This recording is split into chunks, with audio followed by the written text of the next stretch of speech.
Hi everyone. GATE 21 exam for instrumentation stream is completed, right?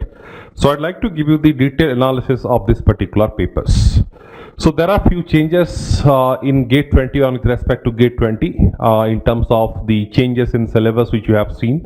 Two new topics are introduced, machines and electromagnetics. Secondly, there is a new model of questions, MSQ, multiple select questions. So we'll talk about all details like from which subjects how many mark questions has been asked and what are the different kind of questions they have asked. So based on the experience what I have gathered from various sources, the instrumentation paper is kind of moderate standards. So in a scale of 10 it will be something around 6 to 6.5.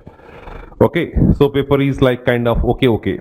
So very tough level questions has not been seen in these papers, like what is being happening in last 3 to 4 years. Almost kind of similar pattern they have repeated, and we hope the same thing will also be continued in the upcoming papers. Well, there are three model of questions as you know: numeric answer type, MCQ, and the MSQ. There is no negative marking for MSQ and NAT, but there is negative marking for MCQs.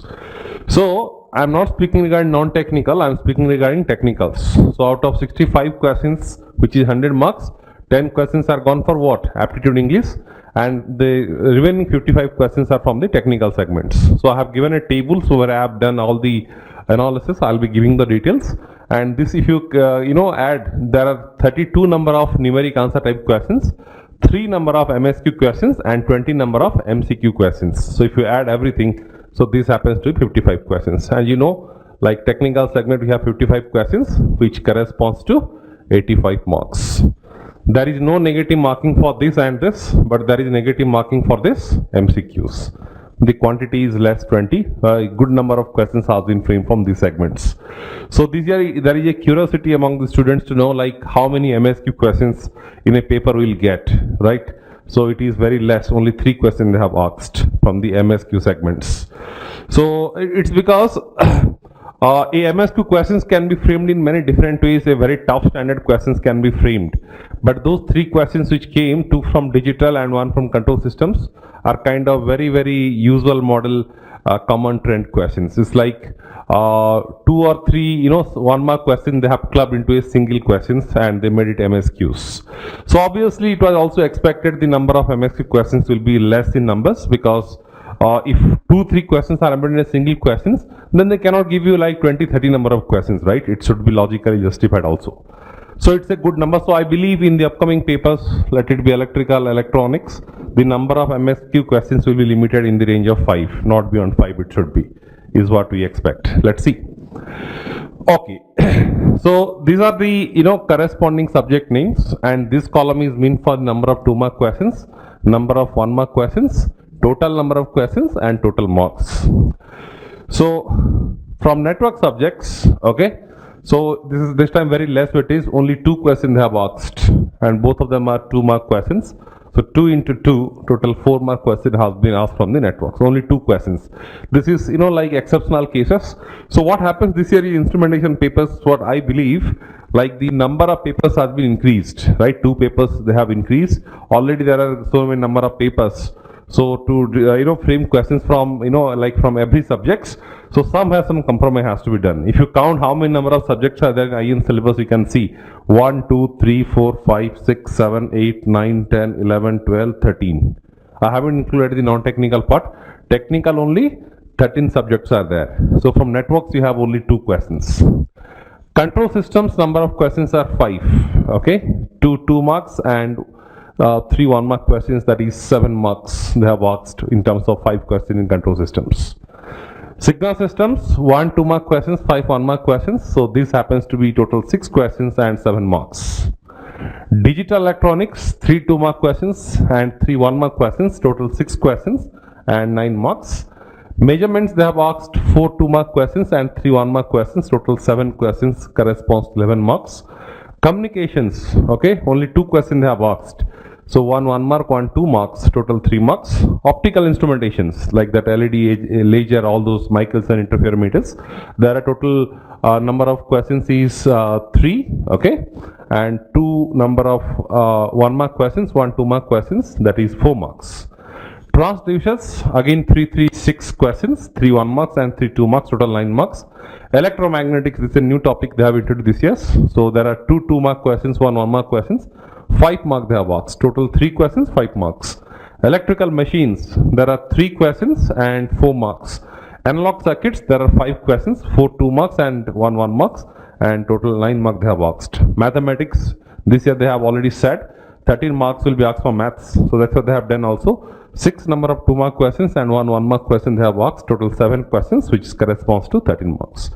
And process control is a topic from where no question has been framed. Okay, so in fact there was one question in controls where some PID controller, but it's like normal control systems, not core process control related questions they haven't framed. Okay, so what I feel is this is a common trend. This is not surprising. Most of the year it happens.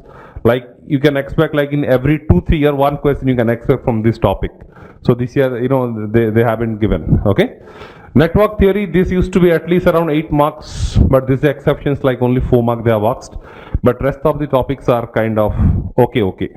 I didn't expect like EMT 5 mark they will ask, but what you can see is these are, you know, like 2 newly added topic, and from combining both of the topics, 9 marks they have asked, which is decent. So thing is, based on this year paper analysis, students who are writing instrumentation papers in futures, you can take an idea, okay, these many questions they have asked. Okay, so this analysis is meant for that. Okay, and in the next video I'll be giving you the complete detail about this. This I discussed only regarding the weightage part. So what model of question they are asking? Let's say, for example, from control systems, there are 5 questions. What kind of questions? Is it from block diagram? Is it from state space? Is it from body plot? Is it from Nyquist? From what model? So those all things I'll be discussing in the next videos. So okay, we will discuss about it. And coming to aptitude sections, okay, so as usual there are 10 questions corresponds to 15 marks, 5 1 marks and 5 2 marks. Those questions are also very straightforward, except one question where it needs logical thinking, one permutation combination related question they have asked. So I think there some brain has to be used. It's a 2 mark questions, but apart from that 2 mark questions, rest of the 13 marks were kind of very easy standard questions. In fact, 2 questions were there. So I think a class 6th or 7th students can easily answer. One question they have given, triangle was written. So if it is horizontally reflected, so what is the pattern? Okay, that anybody can tell.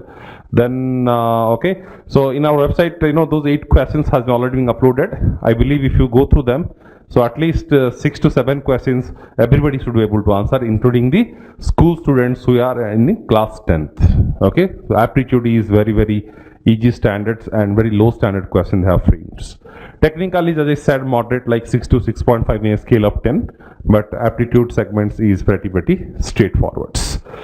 So let's discuss regarding the details of the kind of questions what we got in the instrumentation paper of K21.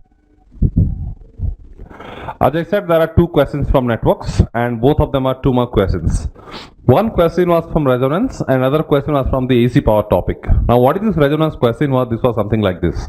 So the statements and all I'm not writing, I'm just giving you the information which was given and what was being asked. So they said a series RLC networks having amplitudes of the voltage source 10 volts and operating frequency is 1000 radian per seconds, but the capacitor chosen in this circuit is a variable one. Okay, and this resistor value is 10 ohm, and they said the capacitor voltage is maximum at this frequency and that is found to be 30 volts. Then what is the value of this L? That's what they have asked. They said the capacitor voltage is maximum and it is found to be 30 volts. Then what is the value of this inductors? So I think so one thing is very much clear. So when they say this is having maximum value 30 volts, so that means they're telling you that this is the resonant frequency. This omega naught is the resonant frequencies, and at resonant frequency the capacitor voltage Vc happens to be quality factors times the supply voltage. So this capacitor voltage they have given 30, okay, and this is given 10, so Q into 10, so you got Q is equals to 3, you got Q equal to 3. So what is the formula to calculate quality factors? Because I need to have the L, so there are n number of ways to define these quality factors, but the suitable formula to write in terms of inductor is, it is omega naught L by R for series RLC circuits. So Q equals to 3, you know omega naught this frequency, because at that this frequency only this is attending the maximum voltage. That's what being given. So this is your thousands, and L we have to find, and R is 10. You can solve these equations. That will be giving the value of L. So this is 1 2 mark questions, which is very, very straightforward. And one more question, they have given so many statements, they have used one some heater something they have given, but the information, the cream part of the question is the average power is given 60 watts for certain loads, the voltage is 230 volts, current is 0.3125 amperes, obviously both are in the RMS forms. Then what is the reactive power in var units? That's what they have asked. Well, the reactive power formula is given by Q is equals to VI sin phi, okay, and the active power formula is given by P is equals to VI cos pi. When I say VI, these are in the RMS forms. So you have P 60, you have V 230, you have I 0.3125, and you have this cos phi. So from this equation you can get cos phi, right? You can get cos phi from these equations. And I need to find what? Q, which is VI sin phi. What is V?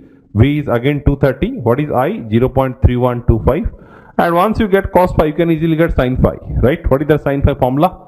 So sin phi is equals to square root of 1 minus cos square phi. Or you can take the, inverse cos of you get phi, and directly you can substitute. So you know cos phi, just you have to get sin phi and you have to multiply it here. So that will be your final answers. So these are the two straightforward questions which are from the network topics, 2 to 4 marks. I hope this is clear. Well, from control systems there are 5 questions, okay. So 2 2-mark questions and 3 1-mark questions, right? So the 1-mark questions of control systems are like this, okay. So what they have given is, the first question was, so there is a transfer function they have given which is 1 by s plus 1, and they have asked for an input of root 2 sin t, what is the steady state output. So this is a very pet model question in the GATE exams, like every year you get question from this based on the sinusoidal steady state response. So what to do in this kind of cases is, because we are supposed to find the steady state amplitudes, so we'll be finding what is the magnitude of these transfer functions, which will be 1 by square root of omega square plus 1. So just you have to evaluate this magnitude on the source frequency. So the source frequency is 1 here. If you substitute here omega equals to 1, you get it is 1 by root 2. Okay. So 1 by root 2 is the magnitude of the transfer function on the operating frequency. So what is the steady state amplitude means? The input signal amplitude is root 2 and the transfer function magnitudes at that frequency is 1 by root 2. So it is 1. So the steady state amplitude of this is 1. If you need phase, you can again calculate what is the phase of this. I think it will be coming minus 45 degrees. So what is the corresponding final output means? It will be sin t minus 45 degree you will get. Steady state amplitude is 1 we have evaluated. Phase is minus 45 degree. You should get like this. So the final answer should be 1. What is the steady state amplitude of this outputs? This was one question. And one more question they have asked. A transfer function they have given gs, which is gs is equals to 3 by s minus 1, and they said the encirclement n is positive for clockwise. Actually this is a unusual thing, like in most of the standard textbooks what we find is for anti-clockwise they take it positive, but in the question they have specified like for clockwise you take it positive, otherwise you take it negative, like that it was given. Then they are asking what is the number of encirclements about the point minus 1 plus z0. So these questions are also kind of quite repetitive model question, isn't it? So I think you can, you must have done these kind of questions while going through the course. So if you find this transfer function magnitudes, how much you will get? You get it is 3 by square root of omega square plus 1, and what is the phase you get? You will get a minus sign because in denominators, and this is minus 1 plus j omega. So this is in the second quadrant. So you get it is minus of 180 degree minus of tan inverse of omega. So this is what the phase what you get. Now to plot the Nyquist plot, so let us take some frequencies. At omega equal to 0, what is the magnitude and what is the phase I will get? So the magnitude at omega equal to 0 is, you can see if you substitute 0, so this happens to be 3, and if you substitute omega equal to 0, tan inverse of 0 is 0. So you get it is minus of 180 degrees. Then you take omega equals to 1. If you take omega equals to 1, you get it is 3 by root 2. And what is the phase you get? So if you take omega equals to 1, Tan inverse of 1 is 45 degree. So 180 minus 45 is 135 and minus. So it is minus 135 degrees. And now you take omega equals to infinite. If you take omega equal to infinite, so something by infinite is 0 and tan inverse of infinite is 90 degrees. So 180 minus 90 is 90 and here is a negative sign. So you get it is minus of 90. So based on these three frequency informations, we can draw the corresponding Nyquist plot. How does the plot will look like? So this is your 0 degree axis, this is your minus 90 degree axis, and this is your minus of 180 degree axis. So the starting point is from omega equal to 0, right? So it is 3 at an angle of minus 180 degree. So this is the axis, but the magnitude is 3. So from the origin, if I say this point is 3, okay, I mean this distance is 3. So this is the point with respect to 3 angle minus 180. Then the ending point is 0 with minus 90 degrees, right? 0 with minus 90 degree. So minus 90 degree is the line and the magnitude is 0. So it will be somewhere here, okay? I mean like this. And so if you have only this point and this point, some of you may get confused whether I'll be moving in this way or this way. So that's the reason I have taken intermediate frequencies. So you can see this is coming minus 135. So minus 135 means natural it will be in this quadrant, won't be in this quadrant, right? So this point will be coming somewhere here, right? So now we can join them in freehand. So it will be looking something like this. So where it started, you started at 3 at an angle of minus 180 and you ended here, right? So you are approaching to magnitude of 0 through the axis of minus 90 degrees. So this is the actual plot, I mean where omega is varying from 0 to infinite, but while plotting the Nyquist plot, you know very well, omega varies from minus infinite to plus infinite. The difference between polar plot and the Nyquist plot is, in polar plot it is 0 to infinite variation of frequency, in Nyquist plot it is minus infinite to plus infinite. So in this case, it's a polar plot I have drawn. So if you want to draw the corresponding Nyquist plot, just you have to take its corresponding mirror image. So the direction should be continuous. If these are the directions, it should be in these directions. As we said, this distance is 3. If I ask you to plot where is this minus 1 plus j0, so this minus 1 plus j0, this is the point. So what is the number of encirclement about this point if you see? So this line is crossing this plot one time, and that to be the movement of this is cutting is what? In the anti-clockwise directions. So they said in the questions for clockwise you should take it is positive. So in this case we have the anti-clockwise movement. How many times this line is cutting the plot? Only one time. And that cut is what? I mean the plot is what? In clockwise and anti-clockwise. This in anti-clockwise directions. So with respect to the question information which is being given, so the answer should be minus 1. So the answer should be minus 1. If the arrow would have been in these directions, so I would have written it is plus 1. Again I am telling this is not a usual notation, so they have specified in the questions, that's why we are going like this. But if no term condition they would have given, the answer could have been plus 1. That's what most of the standard textbook groups and most of the people used to follow the same things. So this is also very straightforward questions, right? This is from Nyquist plot. So nothing new. And the third question is again very straightforward.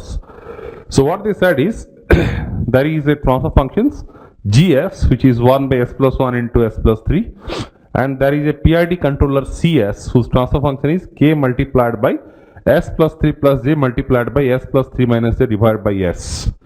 Then what is the stable range of K? If you see the options, system is stable only for positive value of K, only for negative value of K. System is stable when K between minus 1 to 1. Like that they have jumbled the options. So this is a very straightforward question from the RH criteria, right? So I think you know this. So this GS and CS, the overall closed loop transfer function, I can write this as GS multiplied by CS divided by 1 plus GS into CS. So basically what you can do is such kind of questions we are quite comfortable to answer using the RH criteria, and that to be the good thing is if you simplify this characteristic equations and if you try to get what is this 1 plus GS CS equals to 0, so this is coming in the model of AS cube plus BS square plus CS plus D. Okay, you simply multiply both of them and equate it to 0 and rearrange it so that equation comes in these formats. And I believe if the characteristic equation looks something like this, then in this case the condition for stability is what? BC must be greater than AD. So this is the condition for stability. So just make comparisons and use these conditions. So I think the answer was k is stable for positive value of k. If you do these equations, that equation itself will tell you what is stable range of k. Otherwise, if you don't know about this, you can go through the as usual RH criteria methods. Once you get this polynomial, you can again write the RH criteria and you can proceed. So that will give you the range of k. Is that okay? Fine. Next. So I'm not solving this question completely. So I believe you can easily do this. So you can just get the characteristic equations and then just equate that BC greater than AD. So from there itself, you will get the corresponding condition for stability.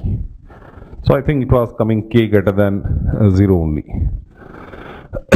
This is MSQ questions, okay? So there are 3 MSQ questions, one from control systems, one from flash type converter of digital, and one from microprocessors. There are 3 questions, okay? This is from control systems. The question is something like this. It is said that the step response of a system is oscillatory and dying with respect to time. So the step response of a certain system is oscillatory and it is dying with respect to time. It means oscillation is getting vanished with respect to time. Then they said which of the following statement can be inferred from the informations. So if from this response or from this particular informations, which of the following statement can be said correct? So the option A was telling there are no real poles. Option B was telling it's a first order systems. Option C was telling at least second order systems. And option D was telling at least one pole pair of underdamped nature. So these are the 4 options they have given. So this is from time response. This is nothing new in this case. I believe you know this, right? Step response is oscillatory and dying with respect to time. There is no real pole they are telling. Do you think this is no real pole? Will it be a right or wrong statement? This will be definitely wrong statements, right? So what will happen if somebody introduce a insignificant real pole? So let's say the real part of the your significant poles is, let's say, at -5, and somebody introducing a real pole at -100 or -200. So what is going to happen then? Steady state amplitude may change, but the oscillation will still be there. So you cannot tell that if a system is having real pole, oscillatory behavior will not happen. So that's a nonsense, right? So if somebody is saying that if step response is oscillatory, then there is no real pole, this is a wrong statement. In other words, even if there are real poles, we can expect the step response to be oscillatory. So this is a wrong statement. We cannot conclude this.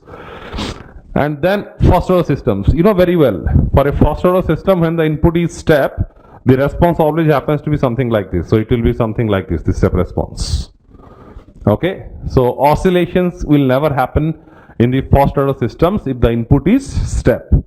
Obviously, you can make the nonsense arguments are what will happen if you give a sinusoids. Obviously, if you give a sinusoid, then the response will also be sinusoid. So this very clearly they have said it is step response. So if the input is step in a first order system, the response will never have any kind of oscillations. So this is also wrong statements. If some of you have the common sense, then you can select C and D, because you know very well it's a MSQ questions, and MSQ questions, at least 2 options will be correct. Okay, more than 2 can be correct, but at least 2 options will be correct. So if the first 2 you have selected wrong, the remaining 2 will be correct. Let's see. So it is saying that at least second order systems, this is justified, right? In first order it will not happen. So second, third, fourth, we may expect that oscillation will happen. So why at least second order systems? Because there is again a constraint of the zeta and all. So at least it should be second order system. But in first order cases, no matter whatever variation you do, you cannot expect any oscillations. Then the fourth one is saying at least one pole pair of underdamped natures. Suppose somebody is saying I have a second order systems, but all the poles are real. Okay, all the poles are real. So in that case, will you get any kind of oscillations? No. You compulsory need at least one pole pair, which will be relating to the corresponding underdamped behavior. So this must has to be there in all. If all the poles are really natures, okay, so you are never going to get any kind of oscillations. So the system should be at least second order, and there should be at least one pair of pole pair, right? So these 2 will be correct, C and D. This was one 2-mark questions, and one more 2-mark question was something like this. GS was given GS equals to 2 by S plus 1, and they said YS is the unit step response of the systems. then what is the value of limit t tends to infinity yt minus ut, right? So what is your ys then? Ys is gs multiplied by 1 by s, right? Because if this is the input x of t, this in Laplace domain x of s, this is the transfer function g of s, and this is your y of s. So y of s happens to be g of s multiplied by x of s. Y of s happens to be g of s multiplied by x of s. What is g of s? 2 by s plus 1. What is x of s? 1 by s. Why 1 by s? Because it is given that it is step response. So the input should be step. So it is 1 by s. So we can write it is 2 divided by s into s plus 1. You can do the partial fraction s and s plus 1. So if you substitute s equal to 0, so you get it is 2. If you substitute s equal to minus 1, you get it is minus 2. So what is your yt? So yt is 2 ut minus 2 into e raised to power minus t ut. This is your yt. And you are supposed to find limit t tends to infinity yt 2 ut minus 2 e raised to power minus t ut minus of ut, right? So this is equivalent to limit t tends to infinity 2 ut minus ut is ut minus 2 into e raised to power minus t u of t. If you substitute your t equals infinity, this term will be 0 because the exponential decaying functions it tends to 0 when t tends to infinity, and the value of u of infinity is always 1. So the answer of these questions will be definitely equals to 1. So I think this year in control systems there are no questions from signal flow graph, and from root locus there are no questions. Then from Bode plot there are no questions. From state space no questions. Compensator no questions.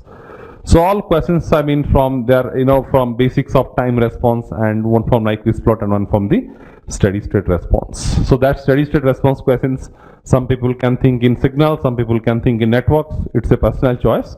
But generally in control system, it is being covered before starting the frequency response. So I have selected to solve this in the control systems. So these are the 5 questions which have been asked in the control systems, which are very, very straightforward question, I believe. Well, from signal there are 6 questions. Okay, so 5 1-mark questions and 1 2-mark questions. Out of 6, I have 5 questions. Let's see what are these questions. One more questions I don't have because this is completely memory-based questions. So the first question is some information in a form of a diagram is given. So if you see the informations, the impulse response was given h of n, which is 1 to 1, and the input they have given x of n, which is 1 and 2. They are asking, so what is the maximum sample value of the outputs? Okay, if you find the outputs, what is the maximum number in their outputs? That's what they have asked. So a big statement they have given, but this is what the ultimate thing was. Impulse response was given indirectly, so in form of a diagram they have given. Impulse response was given, input was given, and you are supposed to find what is the maximum value of the corresponding outputs. So basically, y of n is given as x of n convolution with h of n, or h of n convolution with x of n, because commutative law is always valid. So you can find 1 2 1 1 2. So I am finding the discrete time convolutions by the tabular methods, because these are discrete time signals and that to be having finite number of samples. Then this method is a quite convenient method rather than going through any other kind of like jet transform, graphical methods, or any other methods, right? So 1 2 1 2 2 2 ja 4 2 1 ja 2. So you get 1, you get 4, you get 5, you get 2. So y max happens to be 1 4 5 2. This is what your y of n. The arrow mark is 0 plus 0 is 0. So they are asking what is the maximum value. So maximum value is 5.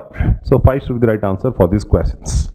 It's on my questions. And similar to this, there was also one more questions where they have given x of n and h of n, the waveforms of x of n and h of n given.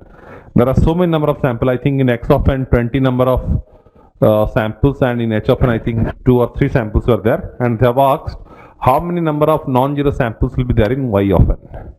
So in that case also you have to actually evaluate the answers in these methods, and in the final answer you have to calculate how many non-zero samples are there. Like in this case, if I ask you how many non-zero samples are there, it is 4. Let's say in some questions I am getting it is this is 0 I am getting, and this is also 0 I am getting. How many non-zero sample means 2. This 1 and 2. These are the 2 non-zero samples. So exactly this one you have to do, and finally you have to count how many number of non-zero samples. So it is again very straightforward questions. And the third question they have asked is, what is the bilateral Laplace transform of the signal e raised to power t into u of minus t? Okay. So what is this? So if some of you know the corresponding formula, you can directly answer it. So it is 1 by minus 1 by s minus 1 with ROC sigma less than 1. How does this happens actually? If you know e raised to power minus t u of t, this is having the Laplace transform 1 by s plus 1, where ROC is sigma greater than minus 1. Now if I am replacing the t by minus t, so if I am replacing the t by minus t, so basically you are using the time reversal property. So what is the time reversal property? If I am replacing the t by minus t, the corresponding s has to replace by minus s. So how much will you get? It will get 1 by, if I am replacing the s by minus s plus 1, and the ROC is sigma less than 1. So while using the reversal property, equality has to be changed and the sign of the equals is also changed. So this is equivalent to minus 1 by s minus 1 with ROC of sigma less than 1. So this was given in one of the options, and that's the right answer for these questions, which again straightforward. One more question was, what is the time period of sine square root of 2 pi t? Now note that the question is sine square root of 2 pi and t. So in fact this t is also inside this square root. If this t would have been outside, then it is a standard model, it will be coming in the sine omega naught t, and in this case the time period t naught will be 2 pi by omega naught. But here this t is also inside this bracket, or t is inside this square root. So in this case what you can do is we have to go by the definitions. What is the definition of periodic signal? X of t should be equals to x of t plus t naughts. So if I am replacing the t with t plus t naught, so this happens to be sine of square root of 2 pi t plus t naughts. In fact, if you see these equations, sine of 2 pi t plus 2 pi t naught. So if you see these equations, no value of 2 pi t naught can make it will be again to sine of 2 pi t, because we need the condition x of t should be equals to x of t plus t naughts. So whenever we are replacing the t with t plus t naught, we are getting this, and we need a value of t naught which will make sure that this entire terms will be reduced to this one.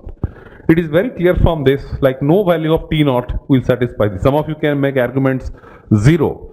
So 0 is not considered to be like a time period of a signal, because if that's the case, then every signal will be periodic then. In the options, by the way, they have given it is the periods are 2 pi square, 4 pi square, like that they have given. But it's very clear from this one, no value of t naught can satisfy this, and hence it's a non-periodic signal, and that was also given in one of the options. So this is a non-periodic signal.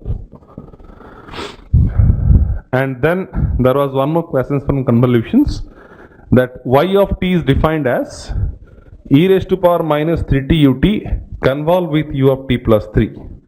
Then what is your y of infinite? So this is also kind of straightforward questions.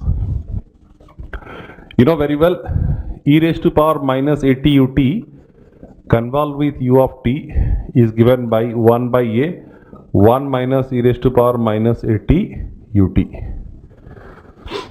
So if I am replacing the a with 3, e raised to power minus 3t ut convolved with ut, so this will be equals to 1 by 3 multiplied by 1 minus e raised to power minus 3t into ut, right? So by referring this logic, if I am replacing a with 3, then it will be equivalent to 1 by 3 whole multiplied by 1 minus e raised to power minus 3t ut. Now if I am replacing the t with t plus 3, if I am replacing the t with t plus 3, using the shifting property, wherever t is there, it has to replace by t plus 3. So this is t plus 3 and this is u of t plus 3. So this is what your y of t is. And what you are supposed to find? We are supposed to find y of infinity. So if I am substituting infinity in these equations, It is 1 by 3 and 1 minus, it is e raised to power minus of infinite, because once you substitute infinite, infinite plus 3 infinite, infinite into minus 3 is minus infinite, and then u of infinite. So it is 1 by 3, 1 minus 0, u of infinite is 1. So this happens to be 1 by 3, which is 0.333. That will be right answers. Y of infinity. You can also go by the Laplace approach, but this is a very standard things that we use very frequently. So I have directly given this way. So these are the 5 questions from signal systems. Actually there was 6, one more question was there, but these are the questions what I have. So these are very straightforward. I believe all of you can easily answer.